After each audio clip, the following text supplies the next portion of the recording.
এমন যদি হতো যে চুলায় দিলাম আর রান্না ঝটপট হয়ে যাবে তাহলে কতই ভালো হতো, তাই না? এরকম কালারের বটবুনা খেতে কার না ভালো লাগে? আমার কিন্তু বটবুনা অনেক বেশি ভালো লাগে। আর এই বটবুনাগুলো পাওয়া যেত ফুড কোর্টে। ঢাকার আশেপাশের যে ফুটের রাস্তাগুলো থাকে সেই ফুটের রাস্তার উপরে ভ্যান গাড়িতেই হচ্ছে এই বটবুনা হালিম বিক্রি করে।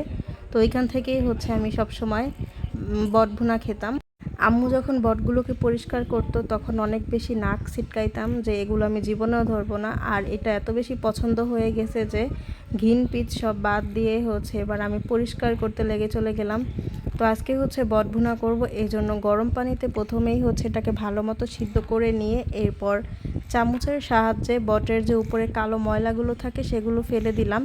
এরপর ছোট ছোট কুচি কুচি করে কেটে নিয়ে এটা হলুদ দিয়ে সিদ্ধ করে নিলাম যাতে গন্ধটা চলে যায়। এই যে সিদ্ধ হওয়ার পর এই অবস্থা। এরপরে হচ্ছে মশলাগুলো কষানোর পর আমি হচ্ছে বটগুলোকে দিয়ে দিলাম মশলার মধ্যে।